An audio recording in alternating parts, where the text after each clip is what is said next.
Bem-vindos ao Extra Podcast. Aqui falamos tudo sobre nossos reality shows favoritos. E no Instagram nós somos o Extra Podcast, no Twitter, @Extra Podcast. E nosso e-mail para contato é extrapodcast@gmail.com.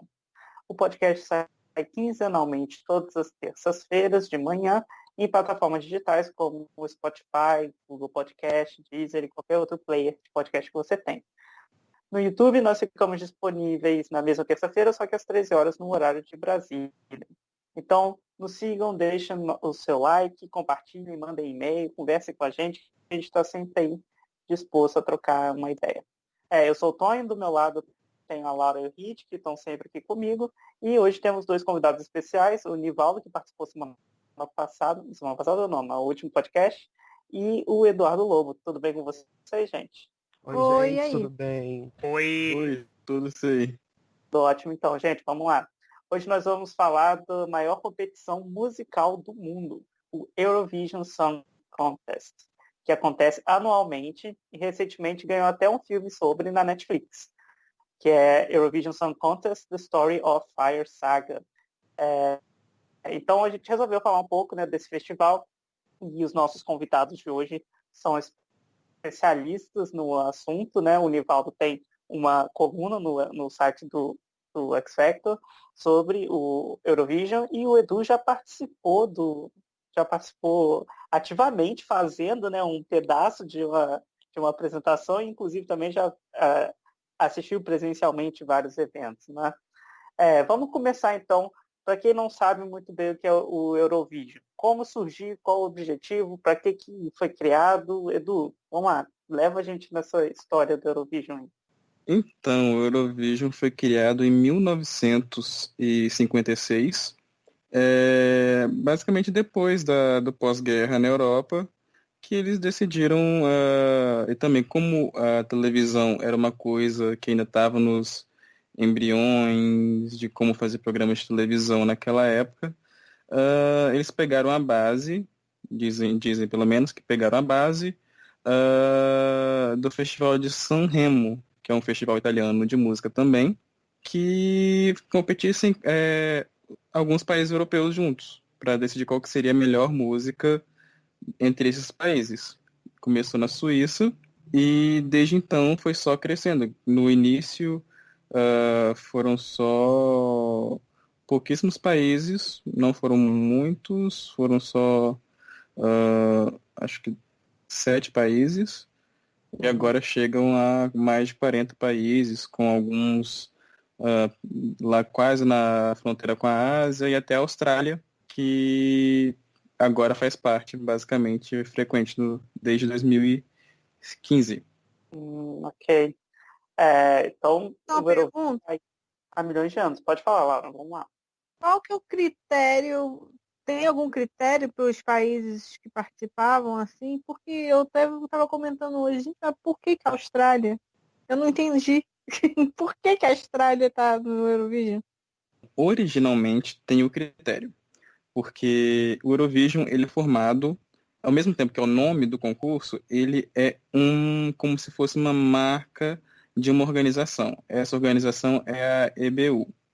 A EBU é a organização que mais ou menos tem algum tipo de controle entre as emissoras estatais da Europa. E o critério para se fazer parte dessa união dessas emissoras é a área de transmissão da EBU. Então, por isso que Israel pode participar, alguns países que até fazem quase que realmente parte da Ásia participam.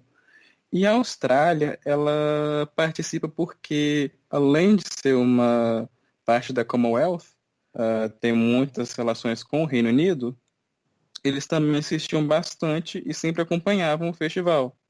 E sempre, tanto que é um dos maiores públicos que sempre vão assistir o Eurovision presencialmente, era de australianos. Então eles foram tentando implementar a Austrália, já que era um país que, na teoria, partilhava culturalmente de algumas coisas da Europa e tal. Então eu quero fazer uma campanha para o Canadá, como parte do Commonwealth, entrar também. Eu acho que deve. Pode Fica entrar a dica. Canadá, Jamaica, né? Fica a Vários dica. países. É. Não, eu tava crente que a Laura dizia, vou fazer uma campanha pro Brasil, então eu digo, gente, não bota o Brasil no meio, porque não dá certo.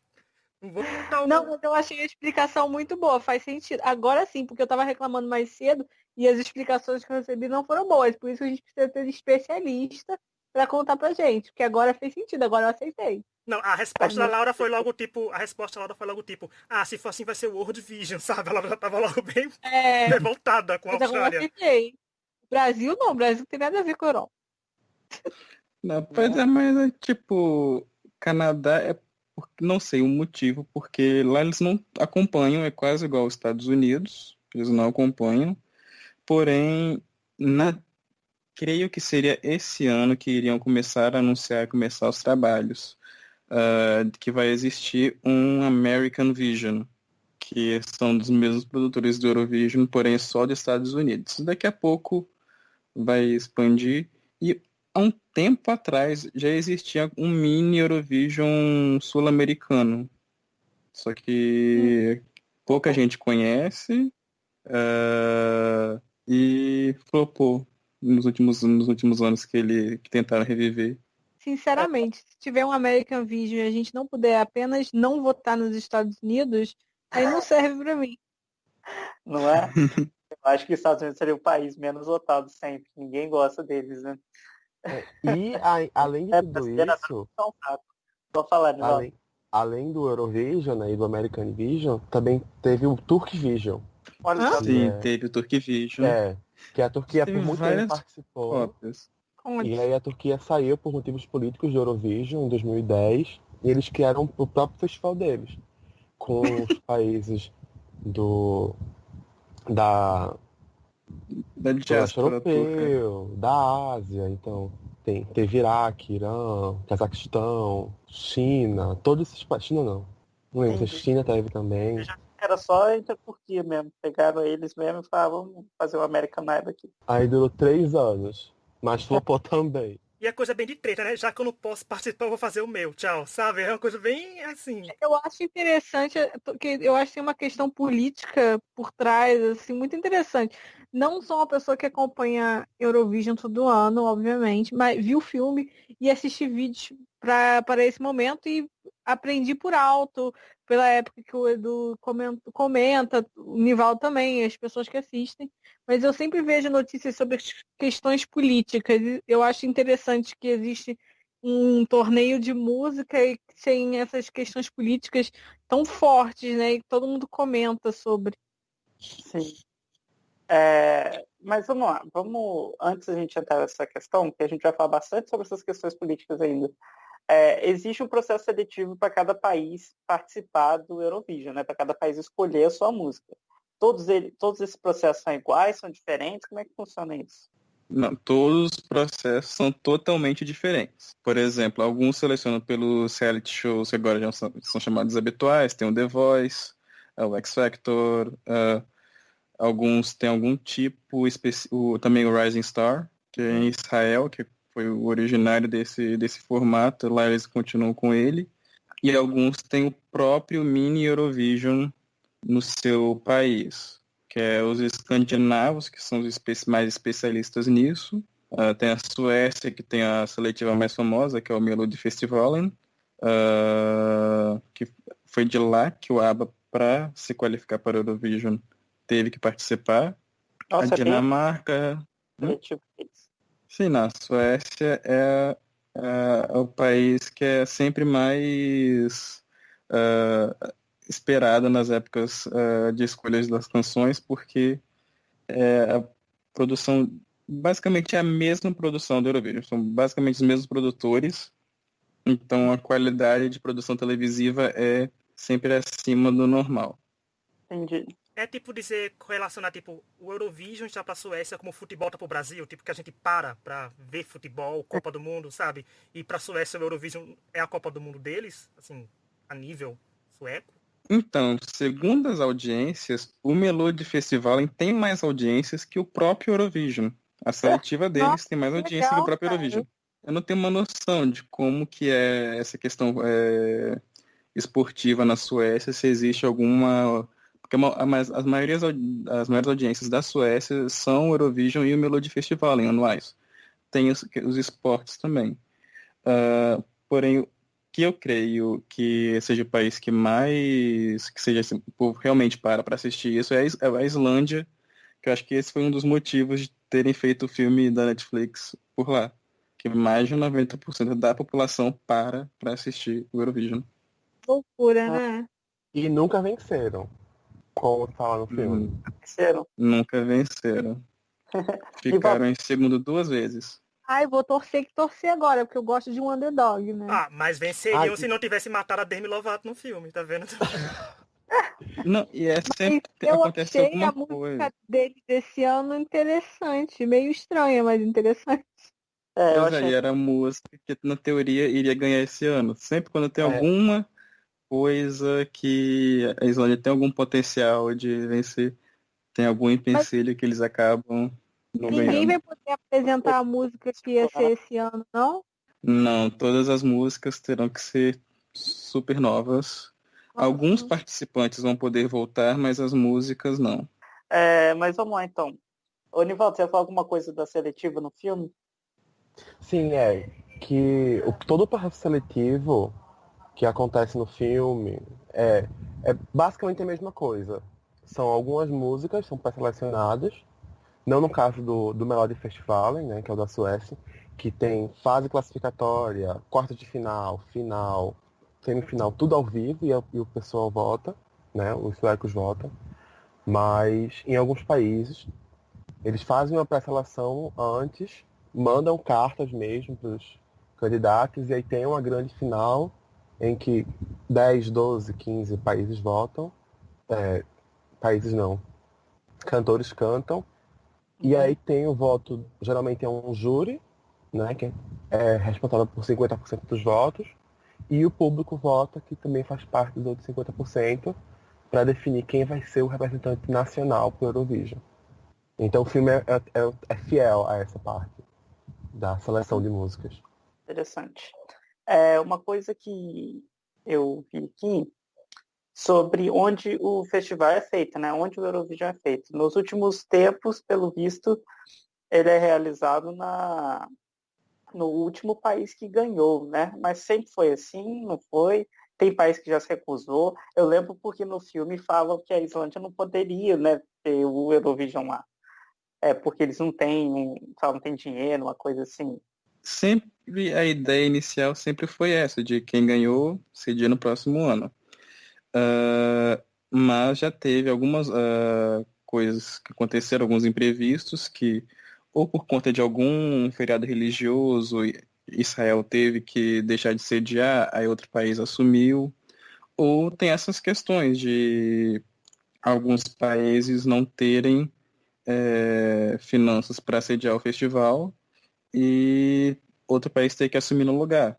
Já aconteceu algumas coisas recentemente que, quando a Ucrânia ganhou em 2016, eles estavam meio bem quebrados financeiramente, não sabiam se realmente iriam fazer lá na Ucrânia. Teve todo um processo problemático para sediar o Eurovision em 2017 por lá, mas eles conseguiram. E se Mas não consegue fazer, aí vai para onde? é extremamente planejado isso. A partir do momento que você ganha o festival, já começam a planejar o próximo ano.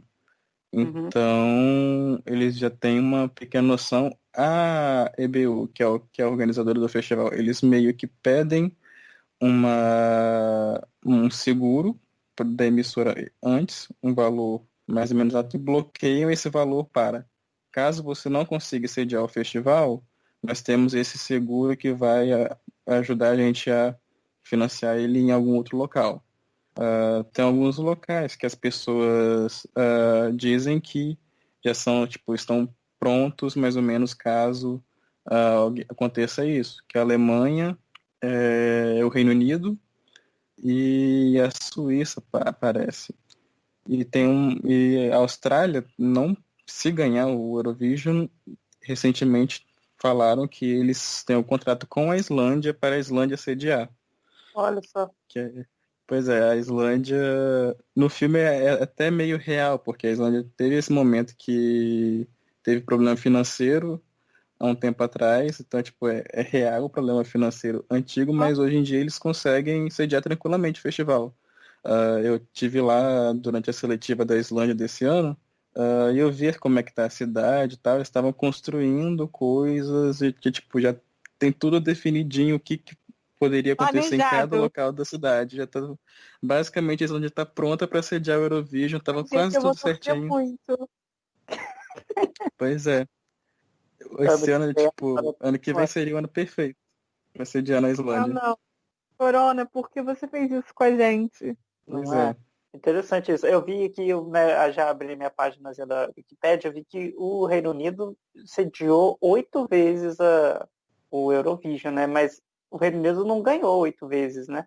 Ou ganhou? Pelo que eu me lembro, não. Não, ele não ganhou 8 vezes. Quem ganhou mais vezes foi a Irlanda, que eu Hum, creio com 7 vezes. mas ele sediou então por esses outros problemas, assim, né? De alguém não podia, ia para lá, alguma coisa assim, então. Sim, vendo aqui, o Reino Unido sediou 4 vezes quando outros países não puderam sediar. Quando o Mônaco não pôde sediar porque não tinha um espaço ah, bom para fazer um evento desse. O país é pequeno, né? Aí a BBC pegou para eles em 72. Também teve 2 vezes nos anos 60 que a Holanda e a França não puderam sediar. E também quando o Luxemburgo não pôde sediar porque o Luxemburgo já tinha ganhado. No ano anterior já estava sediando o festival e já tinha gastado muito dinheiro Ah, fazendo aquele evento naquele ano. Dinheiro conta. devem gastar muito dinheiro para fazer, mas eles também devem ter um retorno turístico, né? Talvez hoje mais do que antigamente, né? Pois é, hoje é um evento gigantesco ao vivo. Antigamente era uma coisa mais fechadinha, mais quase que em teatros mesmo, não tinha muito público no local mesmo, então É era. TV, né? Pois é. Entendi. Mas vamos lá então, gente. Passando sobre essa onde ele é feito, a gente já teve algumas pessoas famosas passando pelo Eurovision, principalmente ABBA e Celine Dion, são os dois maiores nomes, acredito eu, pelo menos, né, que já passaram pelo festival. Eu não sei se elas ficaram famosas depois, se já eram famosas antes, mas a Celine Dion com certeza foi depois, que ela era bem novinha. O ABBA eu já não sei, que foi nos anos 70. É, mas assim, muita gente nem sabe que eles participaram. A Laura não sabia, né, que o Celine Dion Não. e a ABBA tinham participado do Eurovision. Olha que a Celine Dion nem é europeia, né? Inclusive, eu vi o filme e fiquei, ué, pareceu meio a história do filme. Eu não sabia. Mas É a assim, primeira cena do filme. hoje Uhum. em dia ainda tem gente famosa que vai participar do Eurovision ou é visto, sei lá, como uma competição meio que assim, o famoso não quer participar disso porque se acha maior do que isso. Vocês acham que hoje em dia as pessoas já não levam mais tão a sério como no passado? Depende Porque, muito por do exemplo, país, depende do quão famosa a pessoa é. Uhum. por exemplo, o representante russo do ano passado, o Sergei Lazarev, ele é um dos artistas pop mais famosos do leste europeu. A Maruzi, que seria a representante ucraniana, 2019, ela é um ícone pop do leste europeu também. Então é muito de que referencial você pega para ser famoso, sabe? Porque Uhum. grandes nomes já participaram do Eurovision que são muito famosos na Europa. A última vencedora ucraniana, 2016, que é a Jamala, ela é um grande nome da música ucraniana e, consequentemente, europeia. Então, é muito disso do que as pessoas consideram uma pessoa, um cantor famoso, sabe? Entendi.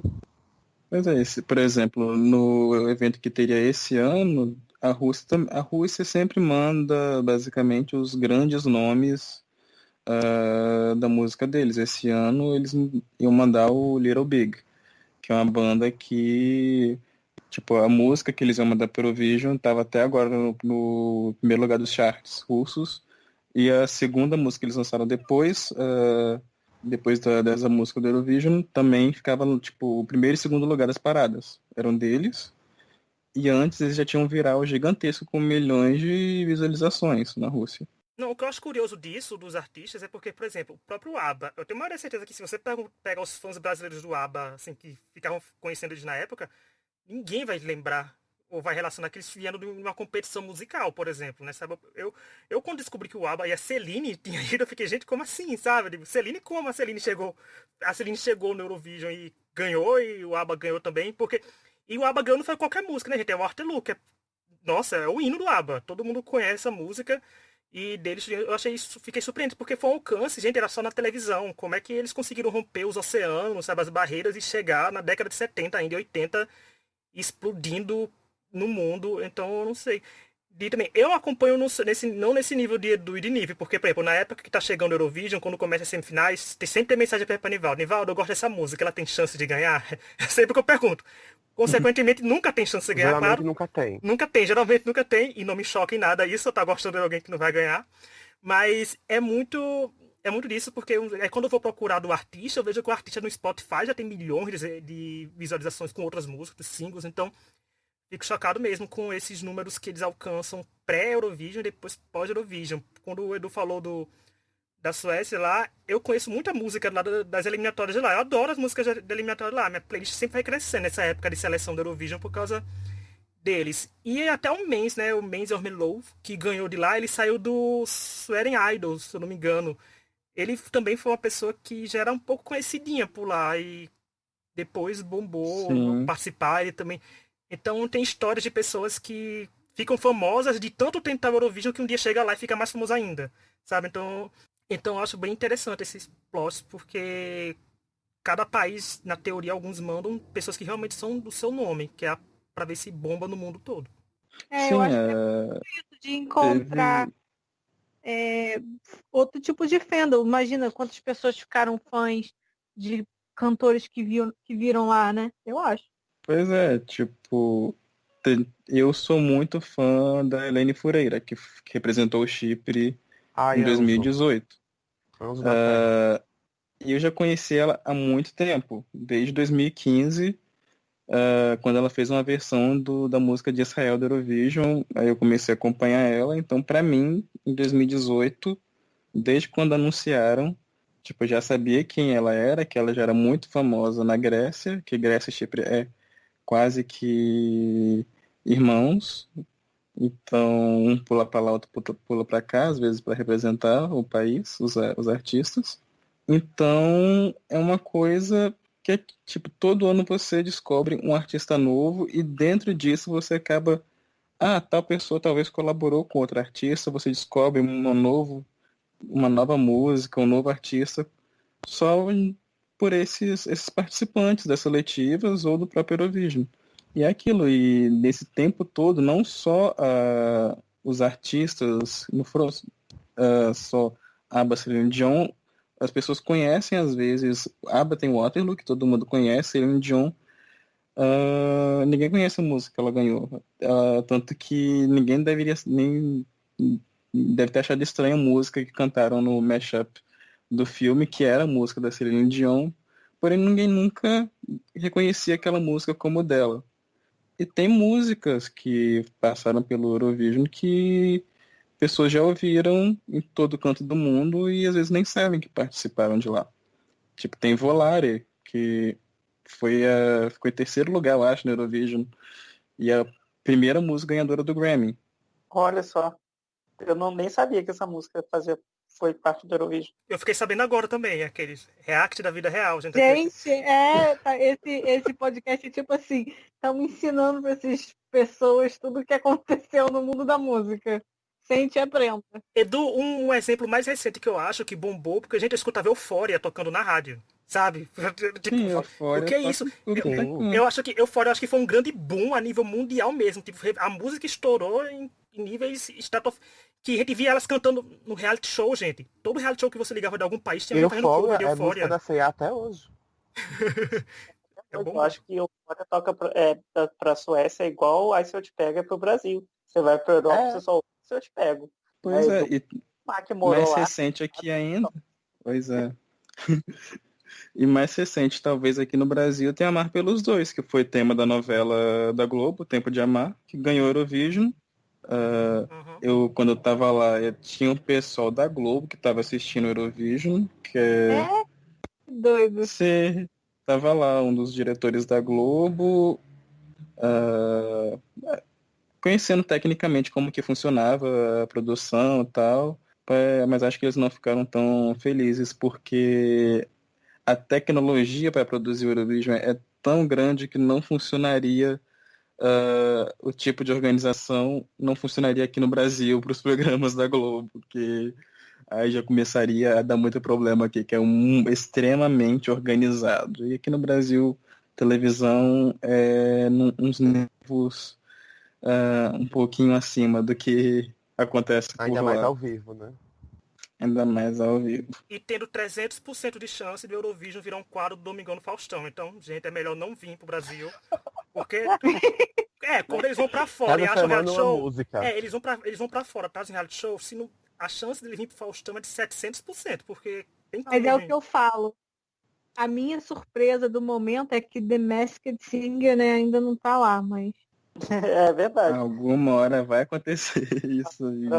Você, Só deixa passar o corona. você falou de tecnologia, a votação do Eurovision é uma coisa bem diferente, né? Tem um júri e tem a votação popular. Como é que é feita essa votação, assim, especificamente? Eu não entendo muito, mas eu sei até que a apuração da votação é um evento também, né, pra galera. É igual a apuração do carnaval no Brasil. Pois é, a votação no Eurovision acontece tem dois tipos de votação, a votação do júri e a do público. O voto do júri, ele é decidido por 5 ou 6 pessoas que compõem esse júri, em cada país, e eles assistem um show propriamente para eles no dia anterior da transmissão ao vivo.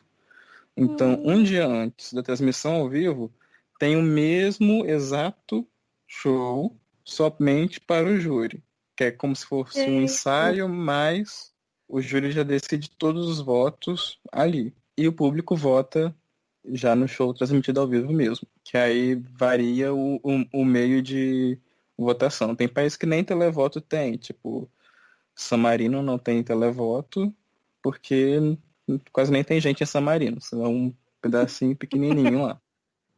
Então, não tem nem artista direito em San Marino para competir no Eurovision, então eles importam o pessoal. Mas, por exemplo, qual é o peso dessa votação? O júri vale mais? O público vale mais? A votação é 50%, 50%.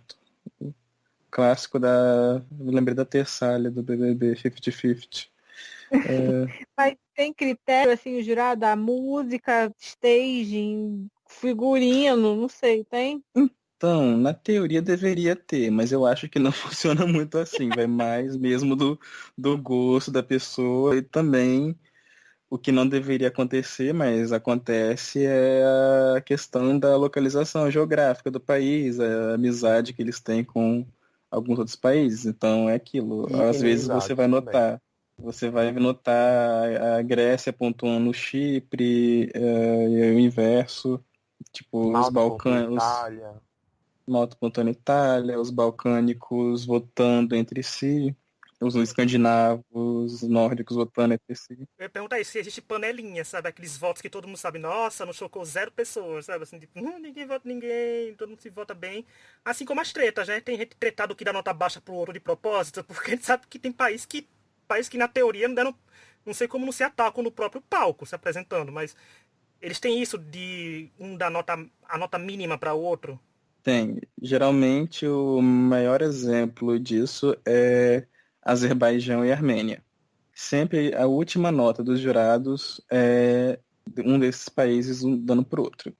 A única vez, eu acho que foi, não sei se foi Azerbaijão que deu uma nota maior para a Armênia em 2016 ou se foi inverso. Acho que foi inverso. A Armênia deve ter dado uma pontuação máxima, mas não saiu dos últimos 3 lugares da votação, mas só um dos jurados que deu.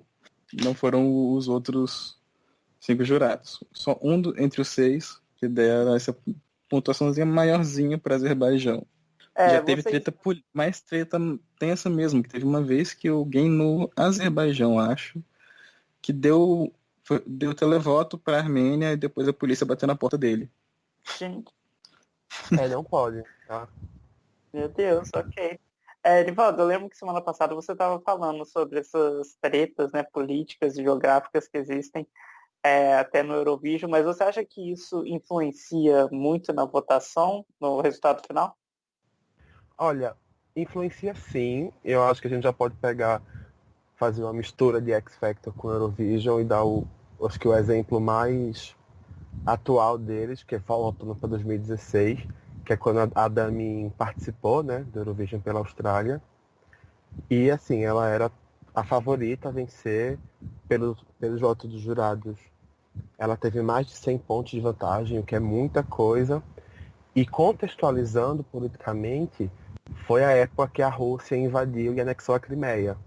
Então todo o pré-Eurovision foi uma questão de Rússia versus Ucrânia, Rússia versus Ucrânia. E o televoto foi polarizado entre Rússia e Ucrânia. Não que eu não goste das duas músicas, porque eu acho tanto a música russa quanto a música ucraniana de 2016 muito boas. Mas teve essa polarização e acabou que a Ucrânia conseguiu reverter a desvantagem para a Austrália a partir do televoto e vencer. Então, essas questões políticas de amizades e inimizades, de coleguismos e confrontos, sempre vai ser presente e sempre vai influenciar os resultados. Foi como ele disse, a gente não queria que isso acontecesse, mas política é tudo, né? Então, política também, Eurovision também é política. Você estava falando da Ucrânia, eu lembro de 2016, quando isso aconteceu, que a Dami Im era a favorita e tal, se não me engano, era o primeiro ou segundo ano, né, da Austrália competindo. E eu lembro muito de uma entrevista que ela deu numa emissora australiana, né, logo depois do resultado do Eurovision, que eles vão tentar entrevistar ela e ela tá, assim, chorando horrivelmente porque ela tinha perdido, ela não consegue nem falar, sabe? De chorar, tipo assim, ela era a favorita, né? Ela achava que ela ia vencer e ela perdeu. Eu lembro que eu acho engraçado esse momento na minha cabeça. Mas a Ucrânia, então, não era a favorita, né, nesse ano, ou era? Não, a Ucrânia tinha sim favoritismo, mas após a leitura dos votos do júri, a Austrália estava muito à frente.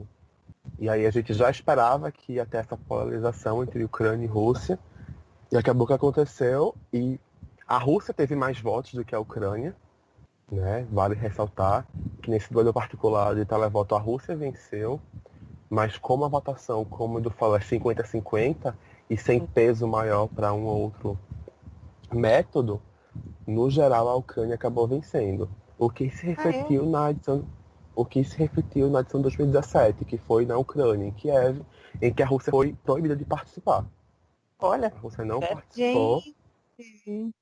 E ano passado, em 2019, a artista ucraniana que venceu a seletiva regional, que foi a Maruv, ela foi impedida de participar do Eurovision porque ela é uma artista de muito sucesso na Rússia.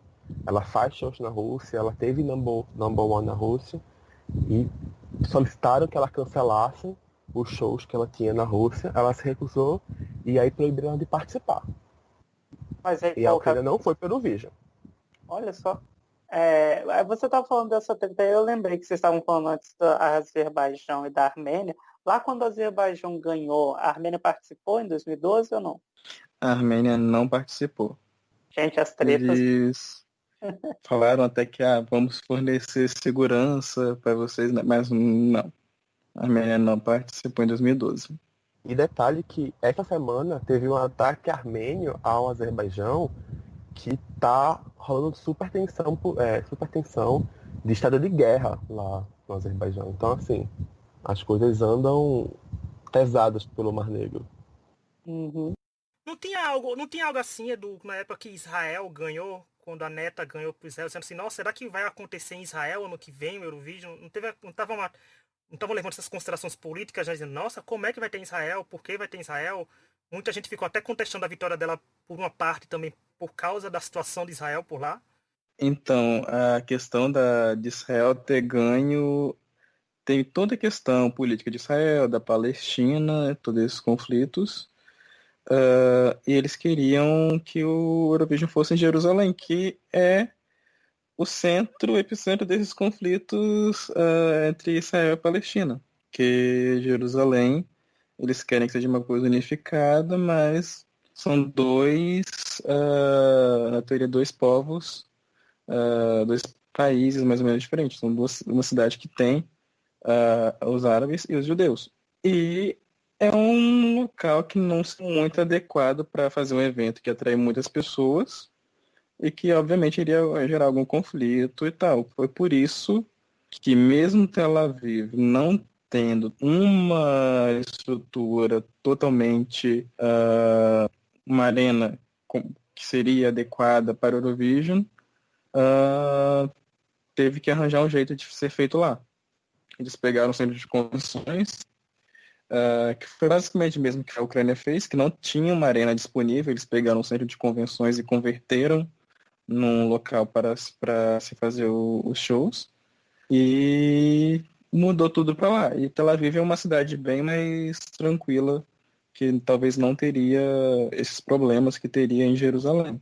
Porém, todo momento era uma questão de ataques, de bomba e tal, em Tel Aviv, porque era uma coisa que chamava muita atenção. Entendi.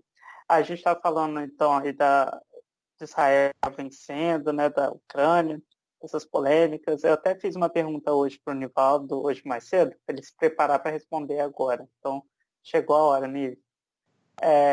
Depois da Ucrânia, a gente teve Portugal vencendo com Amar pelos Dois, né, que era uma música bem intimista, bem quietinha. Depois teve Toy da Neta, né, da Ucrânia, que é uma música totalmente diferente, 100% diferente. Aí depois veio o menino lá da Holanda. São 3 músicas, assim, uma diferente da outra. Aí eu quero saber de vocês. Existe uma fórmula para a vitória? O que faz um país ser favorito para o prêmio? Porque, pelo que eu acompanhei, eu lembro de 2017, 2018, Portugal e Israel eram favoritos desde o início, né, para ganhar o prêmio. E o que faz um país ser favorito nesses casos, por exemplo, com músicas tão diferentes, em uma época tão próxima, né, um do outro? Vamos lá, Nive, quero que você responda essa, que eu te fiz desde... Muita coisa faz um país ser favorito. Muita coisa. A música tem que ser catchy. Primeiro, independente de ser uma balada ou de ser um farofão super genérico, ela tem que grudar na cabeça por qualquer razão. Pelas razões certas ou pelas razões erradas.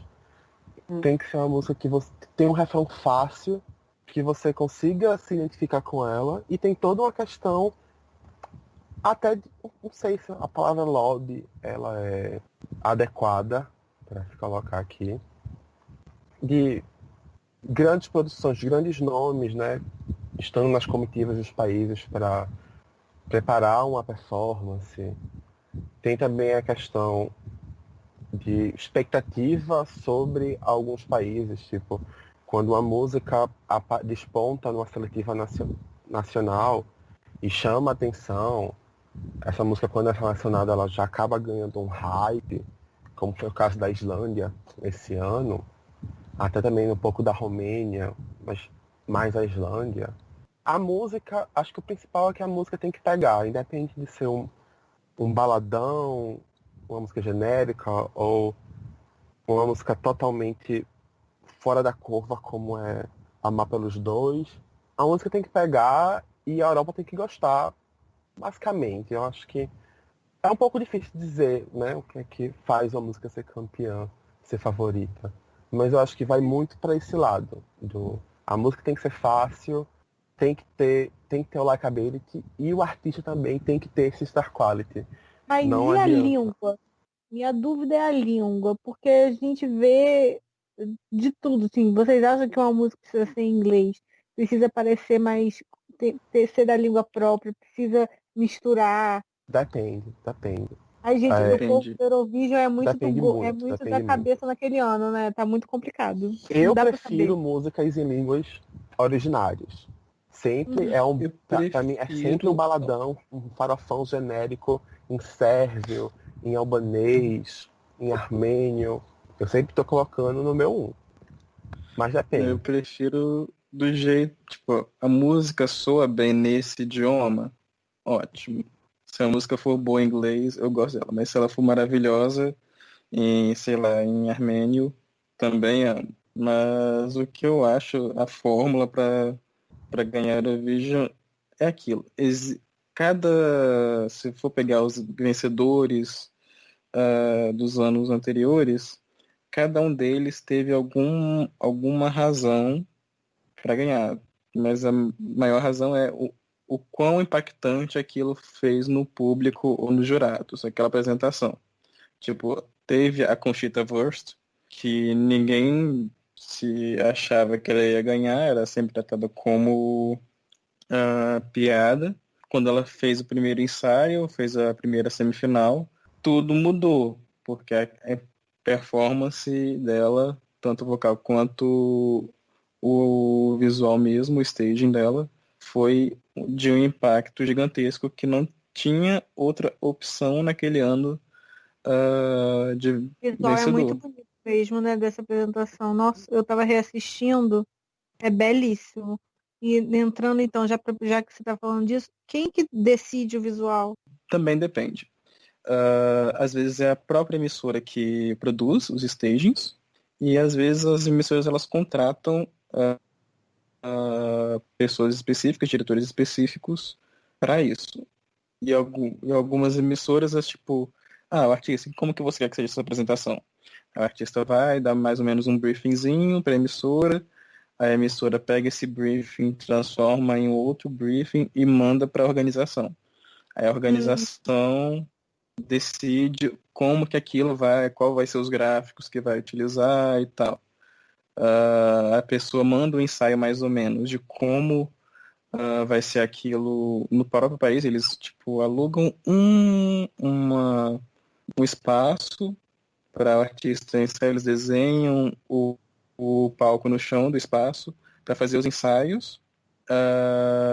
Daí eles pegam esses ensaios gravados nesse galpão e botam 2 semanas antes dos ensaios com os artistas no local do evento, eles mandam um vídeo mostrando com outras pessoas, os cantores, próprios locais de escolas, que eles botam para ter já uns ensaios, já para ter quase tudo definido, para quando os artistas chegarem já terem uma visualização certa de como a performance deles vai acontecer. É só fazer os últimos ajustes. Um vídeo que eu até mandei pra Laura, que mostra todos os winners do Eurovision, assim, tem aham. uns pedacinhos cantando. E eu acho muito, assim, curioso, porque quando a gente vai vendo os anos passar, a gente realmente associa aquela música àquela década. Tipo, a década de 80 são realmente músicas que exalam década de 80. Tanto que quando começa a vir os winners de 2000, a gente começa a ver o povo já dançando, sabe? Aquelas artistas pop já aparecendo que a gente sabe que era do ano 2000. E alguns se pareciam muito. Um exemplo que eu tiro foi quando o ABBA ganhou. O ABBA ganhou como grupo, tem mais acho que uns 2, 3 anos seguidos que são grupos no estilo ABBA, que nem o UK que fez o Kisses for, Save Your Kisses for Me, teve o outro, né, que foi mundo, que pra mim essa música, gente, é uma das músicas mais aconchegantes da história do Eurovision, vão todo mundo escutar. Porque é muito boa, porque assim, é aquela que você sabe que é vergonha ali, porque, gente, a dancinha é sensacional, sabe? Eles quebram a cabecinha, é uma coisa bem louca. É que nem as senhorinhas, que, né, não sei o que faz aquelas senhorinhas, aquelas 50 senhorinhas no palco cantando, gente. Como é que chegou? Mas eu acho que é muito isso, porque no começo a gente vê que ganhava o Eurovision aquelas baladas que era quase singles de vencedores de reality show que a gente tá acostumado a assistir. Sabe? Ou ficava em primeiro ou segundo lugar. Depois foi mudando. Quando o Tonho falou, não, o Nivaldo falou isso de pegar na cabeça, foi só o Tonho falar Toy, que eu já comecei a cantarolar na minha cabeça, sabe? Porque ficou na minha cabeça essa música. Eu gostou ou não, ela grudou. E eu penso muito nisso, porque quando eu gosto da música, tem música que a gente vê que não tem chance de ganhar, mas é muito radiofônica. Eles pensam muito nisso. É que nem o pop sueco. A Suécia, quando manda as músicas, são músicas que exalam um pop deles e são maravilhosos. Isso do stage que o Edu falou foi que o deu a vitória pro mês, né? Porque ele praticamente fez aquela performance que ele interagia com o palco. Para cada canto que ele mexia a mão, aparecia uma coisa atrás no palco. Então acho que cada um investiu muito. Edu, e minha dúvida É que nem o do filme. É igual o filme que as pessoas contratam uma equipe poderosa, tipo, esse ano fulano, que é um grande nome, tá com tal país. Esse país tem chance Tipo um de ganhar. carnavalesco, né? No Isso. Não, É é tipo basicamente isso. mistifatia, que tinha as equipes de, do coisa. Missólogo. Então, existe isso. Não, o filme tem algumas coisas que ele é bem errado, mas tem umas coisas que ele tá super certinho. Uma das coisas é essa. Alguns países realmente contratam diretores de palco muito famosos. Na maioria das vezes são suecos, mas também tem um grupo que geralmente fazem as performances da Grécia, Rússia e ano passado fez a da Espanha também, que é formada por russos e gregos. Geralmente é o pacote completo. Eles fazem a música e o stage. Ó, Que são os mais conhecidos. Então as pessoas, vai ser tal pessoa que vai fazer tal stage para aquele artista. Então vão ficar de olho que alguma coisa vai sair dali, uma coisa boa vai sair dali. Mas é aquilo sobre continuando, teve sobre os estilos, o impacto de cada ano, os vencedores anteriores. Teve a Conchita, que foi o impacto, o Mans foi essa questão das projeções e do staging, que era uma coisa bem única daquele palco, que tudo era bem quase conectado, com as animações, o bonequinho, que ficou muito famoso.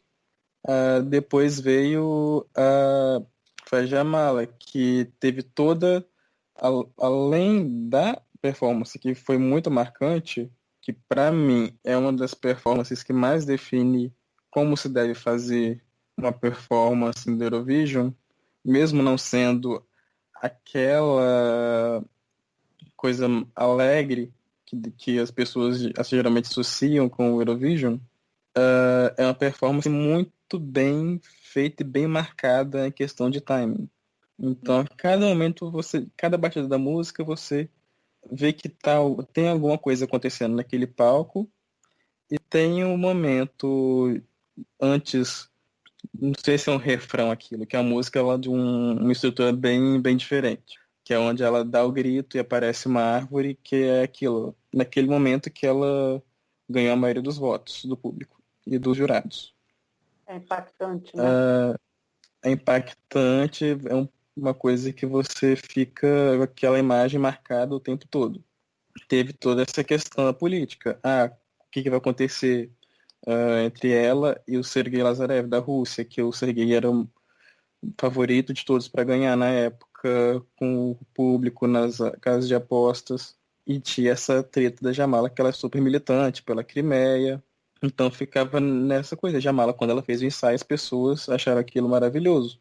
Então essa treta vem antes das performances, mesmo assim também ajudou as pessoas compreenderem tudo aquilo e elevar um pouco o posto dela até a vitória. Depois, logo no ano seguinte, na Ucrânia, o Salvador Sobral ele ganhou. E aquilo, Portugal era o país que estava mais tempo no Eurovision e nunca tinha ganhado. Então, é uma coisa habitual as pessoas não prestarem atenção em Portugal no Eurovision, porque muita gente diz que eles não mandam música boa, mas eles mandam música deles, e é uma coisa, eu acho, na minha visão, que é uma coisa que é muito boa para Portugal. É uma coisa que talvez eles estejam fazendo certo, ao invés de outros países que mandam coisas mais para que seja mais, tipo, vou mandar essa música porque não só o meu país, que não representa só o meu país, mas os outros países vão todos gostarem da minha música. Portugal manda música que Portugal gosta. Com Salvador Sobral aconteceu essa coisa diferente porque as pessoas começaram a prestar atenção um pouco em Portugal por conta que Portugal estava recebendo uma pequena. Começou como pequena mídia. Primeiro, Portugal não participou do ano anterior, eles iam voltar num método de seleção era renovado, vamos dizer, porque o Festival da Canção também é bem antigo, desde sempre ele era um dos métodos para selecionar as canções de Portugal. Algumas vezes ele ficou de fora, usaram Operação Triunfo, eu acho, uma vez, mas ele voltou de uma forma renovada, que desde então eles têm tido uma seleção de músicas bem mais consistente e bem mais, como podemos dizer, de uma qualidade um pouco melhor. Que antes era uma coisa bem... Ah, você sabe que isso é Portugal. Eurovision, que é uma coisa mais, como eles dizem, pimba, mais ibérica, animada. Uma coisa também que as pessoas se relacionavam um pouco com a Espanha, era uma coisa mais farofinha portuguesa. E muito fado. Tipo, um fado é Portugal. Ok. Não se portavam muito. Com Salvador teve essa questão de Portugal está voltando agora, uma seleção renovada. Aí eles têm uma seleção que eles pegaram com compositores famosos do país para escolherem alguns cantores para cantar as músicas deles. Então é até uma coisa mais até correta ainda, que como é um festival de música, quem na teoria eram os artistas, eram os compositores das músicas. Então os compositores que tinham poder nessa seletiva. Aí esse foi o caso do Salvador Sobral, que quem convidou ele foi a irmã dele, a Luísa Sobral. Teve a questão que ele tinha um problema de saúde, que muita gente acha que não, que a música é maravilhosa, eu gosto bastante, e foi só por isso que ele ganhou. Uma música dele tocou o coração de todo mundo. Foi isso também. Mas Portugal nunca tinha nenhuma visibilidade anterior com as músicas no Eurovision. Então, com esse detalhe que era, o Salvador ele tem algum problema de saúde, talvez ele não vai poder ir cantar no Eurovision. Ele tá com problema no coração, precisa de fazer um transplante. Então, teve todo uma coisa, tanto que ele não fez os ensaios, quem fez o ensaio foi a irmã. E as pessoas ficavam comentando, será que ele vai conseguir cantar? As pessoas começaram a ficar mais interessadas na música e acabaram gostando da música. Aí isso acabou alavancando ele a vitória. E hoje ele é a pessoa que tem a maior recorde de votos. Olha só, não sabia. Você vê, né, muita coisa influencia, né, nessa decisão. Interessante.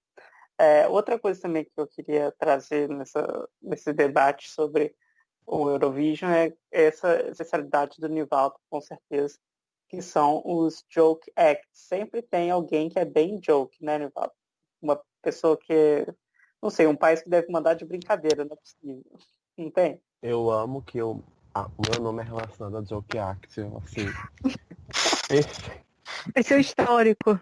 Não é? Meu histórico. Eu lembro Mas, muito de um conjunto de velhinha russa. Eu sei qual temporada. Eu lembro 2012.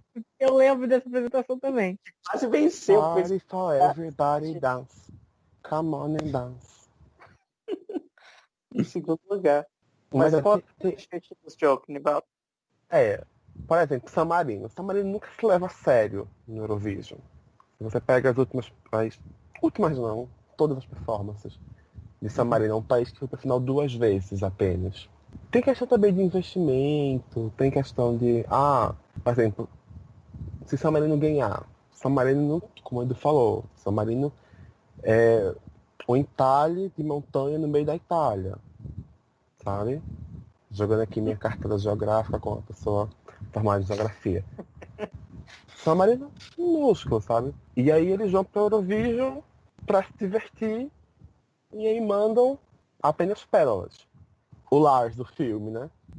Uhum. Super joke, mas super se leva a sério. Então Sim. eles vão lá e tem o dia da vida deles. Um exemplo que eu uso é quando a Sarah Alto foi para o Eurovision 2018. A música péssima, assim, tudo errado. E ela foi como se fosse... Ela foi, abraçou a música e teve um momento da vida dela. Ela até fala que participar da final do Eurovision foi a maior realização da carreira dela como cantora. Então eu acho isso incrível. Mas todo ano vai ter 5, 10 músicas assim que tá lá porque o país é filiado, tem o direito de participar, mas tá lá para fazer tabela. Mas então se levam a sério, eu acho ótimo. Minha playlist agradece, inclusive. Teve algum ano que aconteceu não, vou usar o exemplo do Fire Saga, mas não o Fire Saga como um todo, tipo, de que você via que as pessoas diziam, minha Nossa Senhora, o que eles estão fazendo aqui? Quando começou a se apresentar e fizeram, minha Nossa Senhora, eles estão ganhando, sabe? Tipo, que vocês pensavam que eles iam chegar como jokes, mas quando viram, tava lá, top 2 venceram, É e Rússia ficaram bem 2012, colocados. que são as velhinhas, no ano de Euphoria, elas ficaram em segundo lugar. Não, também é aquilo. Depende do que você diz que é um joke act, porque também é aquilo. É um festival de música. Música humorística também é música. Sim. Então, tipo, eles têm o direito de estarem lá também. Joke act, eu acho que o mais próximo, mesmo não achando que seja um joke act, aquilo, foi a Finlândia, em 2006, que ganhou com os Lorde, que é uma banda de metal. E eles Toda muito são famosa. todos. Pois é, sabia da existência dos Lorde há muito tempo, quando era criança, no início do ensino médio, na verdade, que eu conheci dos Lorde, mas eu nem sabia do Eurovision ainda. E eles ganharam com Hard Rock Hallelujah, e eles são, tipo, rapazes, uma banda toda vestida de monstros, cantando um rock super catchy e melódico, que as pessoas não lembro, não sei se na época eles eram os candidatos à vitória, mesmo eu achando que tem algumas músicas que mereciam mais ali, em 2006. Mas eles venceram. E também, tipo, em questão de música, o que eu acho que seja mais próximo de Joe Act que ganhou foi a Anitta, com Toy, que mesmo tendo toda essa base de falarem sobre a questão de empoderamento feminino, eu não acho tanto assim que a música foi feita pensando exatamente isso. É uma coisa mais de vamos fazer um press release disso para vender com uma coisa mais profunda. Entendi. Mas Tem eu até o G, Eduardo, né? O G já participaram, ficaram no top 10. Pois Que é, os ficaram no top Dias 10, né? participaram do top 10. É uma Teve a grande... Verka Serdushka, Ah, sim. a Ela Verka, que é aquilo, é um joke act, sim, mas também aparentemente tem todo uma carga política atrás daquilo. sim, E é um ela ficou em personagem terceiro. super famoso na Ucrânia. Um comediante super famoso. Sim, ele é o jurado da seletiva ucraniana. E até teve até um filme americano da Melissa McCarthy, que ela faz uma aparição aleatória quando ela faz uma missão, acho que era na Ucrânia, e aparece a Verka cantando a música dela por lá. falando sobre esses joke acts, esses jokes, não só os jokes, mas quem se destaca geralmente tem um staging muito bom, né? E, Edu, você trabalhou com staging no Eurovision, né? Conta pra gente um pouco desses bastidores aí. Pois é aquilo. Eu fui chamado exatamente 2 semanas antes do primeiro ensaio em Tel Aviv. Então, eu nunca tinha feito nada parecido justamente para música e nem para apresentação musical. Eu só, tipo, eu sei fazer vídeos. Ok. Então, eu, tipo, tinha que pensar, eu consigo fazer isso?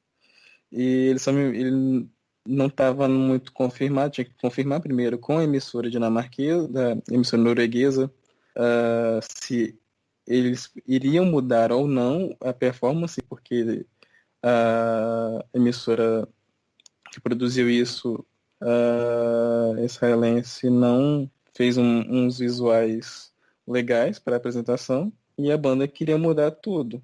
Então teve todo esse processo de, tá, eu consigo fazer ou não, o meu computador serve para isso, porque é uma tela gigantesca, eu não sabia se ele conseguiria renderizar isso, mas basicamente eles me mandaram o tamanho das telas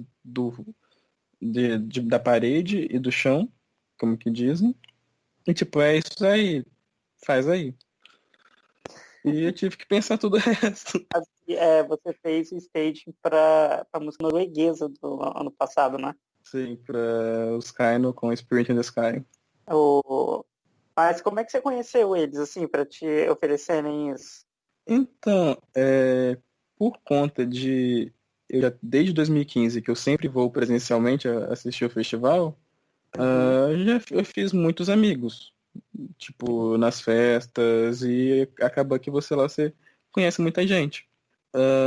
Um desses amigos, ele tem um brasileiro que ele fez parte da delegação da Conchita em 2014, que ele postou na internet, eu fiz parte da delegação da Conchita e queria saber se tem algum brasileiro que vai vir aqui para a Áustria acompanhar o festival. Aí eu fui, comecei a conversar com ele, aí eu fui e fiquei, e também era a minha primeira viagem internacional, nunca tinha viajado para nenhum outro canto, nem do Brasil direito, e fui para a Áustria, eu fiquei uma semana no apartamento dele, e depois eu fui para um Airbnb. E nessa uma semana que eu fiquei no apartamento dele, tinha mais uma outra pessoa, um amigo dele, que mora na Espanha, que também ficou lá no apartamento, ficou lotado de pessoas lá, gente que foi assistir o Eurovision e ele estava hospedando. Aí, esse amigo, ele faz parte de um dos fansites que cobrem o Eurovision, e ele estava antes do Eurovision, costuma de ter algumas festas promocionais. E nessas festas promocionais, alguns dos artistas vão para, tipo, tentar ganhar mais votos daquele público. Eles, tipo, gente, esse aqui, votem na gente, essa é a nossa música. E em Madrid tem uma das maiores dessas festas. Ano passado eu não tinha a mínima noção se eu iria para Tel Aviv ou não, mas eu também não tinha dinheiro. Então foi o máximo que eu vou fazer é ir para essa festa aqui em Madrid, que eu estava morando em Lisboa na época. Que, tipo, aqui eu sei que eu consigo pagar e eu sei que eu vou. Vai ser o meu Eurovision desse ano, vai ser essa festa promocional. Esse amigo, ele estava ajudando a delegação da Noruega e da República Tcheca a conseguir mais pessoas da imprensa para conversar com eles, para ganhar mais mídia lá em Madrid. Aí nisso, o pessoal da Noruega também queria gravar alguns conteúdos para as redes sociais deles. Tipo, provem doces da Noruega com os outros candidatos dos outros países. Aí eu tava lá com a minha câmera, aí eu falei, tá bom, posso fazer isso. Aí eu ajudei eles com isso lá, conversando com eles. Falava, faço vídeos. Antes eu tinha feito alguns vídeos para algumas músicas, mas coisa bem básica para postar no Instagram e tal. Eles gostaram disso. Aí eles iam lançar logo na semana seguinte desse evento promocional um cover de Shallow, da Lady Gaga. Aí eles perguntaram se eu queria fazer o lyric video pra eles. Aí eu falei, tá bom. Só que eu não pensava que era de verdade, que tipo, eu falei, você podia fazer o vídeo, né? Tá, faço. Só que eles realmente pediram depois pra mim fazer o vídeo. Aí eu fiz o vídeo, ele teve uma boa recepção. E nisso também eu conversava, como é que vai ser o staging de vocês? Já tava tentando saber se já tinha alguma informação, porque eu sou muito fã, então eu queria já ter uma noçãozinha do que acontecia antes. Aí eu falei como eu imaginava, eles falaram que era mais uma coisa mais ou menos parecida, e quando chegou não era nada disso, aí a emissora Excelência fez tudo errado. Como eu tinha feito esse lyric video e eles gostaram, eles pensaram, talvez ele sabe fazer, porque se ele sabe fazer um vídeo para um lyric video pro YouTube, uma coisa é a tela maior. E ele já tinha dado uma descrição do que ele imaginava que seria e que bate que mais ou menos a gente quer. Aí, do nada, me ligaram falando, olha, você quer ver como é que foi a nossa apresentação, a apresentação que a emissora israelita fez? Aí eu, tá. Aí me passaram um arquivo que é no sistema totalmente confidencial, que eles têm lá para visualizar esses vídeos de ensaio. E realmente era muito horroroso. Tecnicamente, a questão dos gráficos era perfeito, mas a ideia era muito horrorosa. Não tinha, tipo, eles não sei se eles iam ter uma pontuação tão boa quanto teve com aquele staging. Daí eu falei, tá, eu posso tentar. Aí nisso eles teve essa questão de burocracia, da emissora norueguesa, de aceitar ou não. E depois de mais ou menos uma semana, fala, tá, você vai fazer isso e toma esses arquivos, o PNG com o palco e faz aí. Meu Deus, a pressão, né? Pra você fazer isso. Então, a história é de uma coisa, um caminho que você nunca diria. Não é? Pois E é, a falar É que o meme da Mandy Candy, o início de um foi sonho, deu tudo certo. não, foi uma coisa muito inesperada. Quando eu fui ver, eu tinha que preparar uma mala que eu tinha que ir pra Tel Aviv quase no dia seguinte. Mas eles pagaram, né, pra você?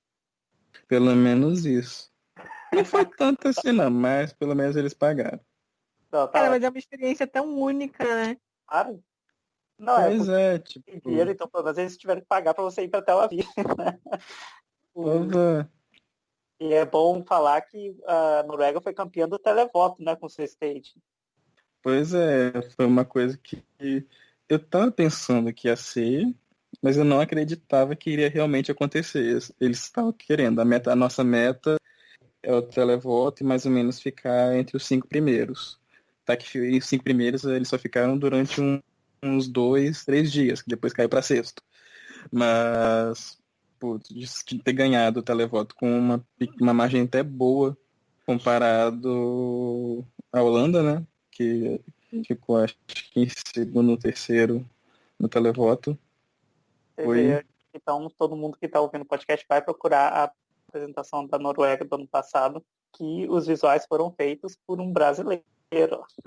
E vamos E é ouvir o de cover ótima de qualidade. Shallow, porque o cover de Shallow deles é maravilhoso, gente. Eu escuto até hoje na minha playlist também, na minha playlist pessoal.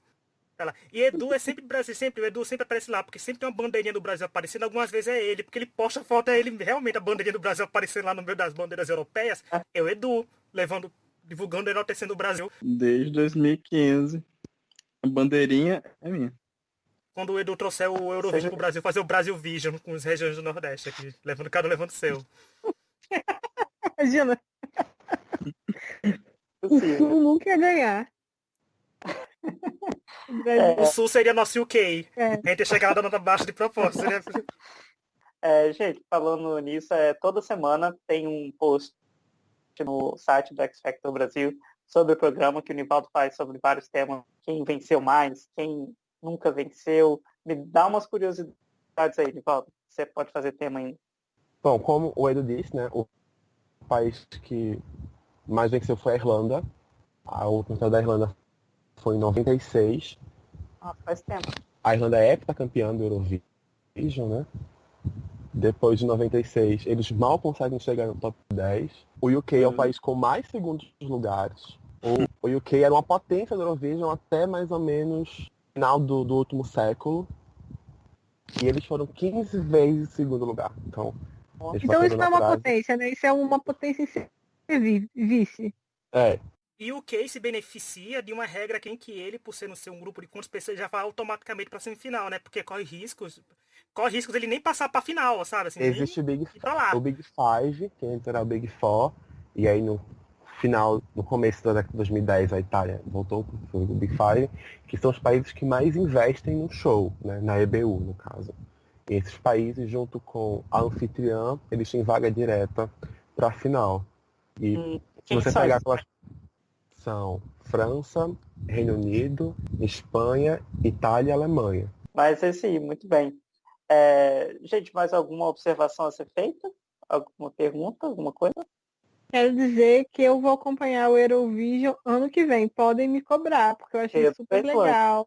Vamos Me sim. cobrem, eu vou acompanhar. Eu achei legal, tô interessada. Islândia, né? O Lá. show geralmente tem em maio. Quando vocês começarem a ver nos Street Topics Islândia, vai ser só a Laura, só você levando a tag, a Eu loucura estou da torcida. obcecada com a vitória da Islândia, ainda mais agora que eu ouvi a música desde esse ano.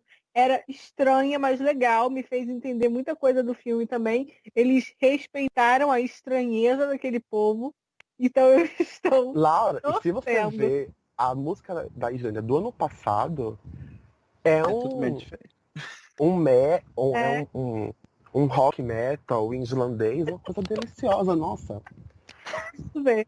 Eu, quando assisti o filme, ouvi as músicas pela primeira vez, eu fiquei meio um pouquinho mal, mas depois, com o tempo, vendo o contexto e todo como que era o filme, eu super entendi. Volcano Man poderia ser uma coisa mais ou menos que algum nórdico poderia enviar. Volcano Man é super Dinamarca. Pois é, uma coisa bem Dinamarca, coisa que ficaria bem lá nos últimos lugares da seletiva da Suécia, mais ou menos também. Humilhado. A música da Suécia é engraçado que o filme, a música da Suécia no filme é uma coisa que a Suécia nunca enviou até Nunca hoje, é mandou. um rap. E Nunca vai quase mandar. chegou perto esse ano, mas nunca, nunca mandou. Que é um rap. E rap geralmente não dá tão bem no Eurovision, mas eu creio que uma música que tinha um pouquinho de rap já ganhou até. Foi em 2001, eu acho. E também a única música que eu achei fora foi a da Grécia, que é uma música muito sueca. E eu até tava achando ela muito fora do contexto, mas depois eu fui ver que ela foi escrita pela mesma pessoa que escreveu Euphoria. Olha, Então, é aquilo. Realmente tem todo mais ou menos uma pesquisa por trás, até da composição das músicas. não, E é no aquela cena final, que tem os artistas que já participaram, que eles cantam aquele mashup lá. Pô, é super legal aquela cena. Achei uma homenagem muito divertida. Uma boa escolha. E a Conchita se garantiu na música da Celine, viu? Ali, né? Pra qualquer um consegue cantar Celine Dion, não. E, por mais que é desconhecida a música, foi bem legal aquela parte deles. Sim. pois é, tem alguns artistas que super legal que eles convidaram, tipo, que não só os que ganharam, teve a participação do Jon Ludvig da Suécia, que ficou em quinto ano passado, e a Ana Dubesco, que nem pra final foi. O menino da Suécia perdendo ano passado, que tem a apresentadora entrevistando ele, ele falou, ganhar não importa, não sei o que lá, e mostra ele perdendo ele com uma cara de triste, assim. É o mesmo, procuram. Eu só quero Mas dizer que eu vou assistir ano que vem e eu vou fazer igual os russos, porque eu assisti na internet, me mandaram um vídeo maravilhoso, que são os russos discutindo o programa depois que passa, bêbados num programa de TV discutindo os ganhadores e tudo. Eu quero assistir assim, depois ficar bêbada comentando e reclamando de quem eu gostei e quem eu não gostei. E comemorando a vitória da Islândia, que a gente vai ganhar. Agora eu sou o time Islândia, é nosso. Olha, e o melhor comentário disso, tudinho, foi que quando eu mostrei pra hora, eu tirei print do seu comentário para o Ivaldo, pra Laura e pro Tonho ler, que foi quando o Netflix foi divulgar o filme, é um The Voice europeu, e o Edu chegou na mesma hora no Nossa, perfil dele. eu me senti ofendidíssimo. E eu acho sensacional, porque no quando eu vi filme, isso. eles falam isso, e o Lars praticamente manda a menina calar a boca. Até eles Então, falam isso. Aham. It's like The Voice? eles falam do The Voice, porque eu assisti dublado, assim, assisti dublado o filme, né? Assim, eu não... Mas na tradução é do The Voice também. Mas, gente, é isso. A gente falou bastante do Eurovision, bastante curiosidade, bastante até coisas de bastidores aí, né? Que a gente tem nossos especialistas. Agradeço aí a participação do Nive, do Edu. É sempre bom ter vocês por aqui. Venham mais vezes, quando tiver mais temas. Ano que vem a gente vai comentar ao vivo depois, aí a gente comenta para ver a Laura comemorando comemorando a vitória da Islândia. Eu vou Gente, estar junto também. nas redes sociais, vai estar tudo linkado aí embaixo de onde você estiver ouvindo. E boa tarde, boa noite, não sei que horas vocês estão ouvindo. E até a próxima. Tchau! Tchau.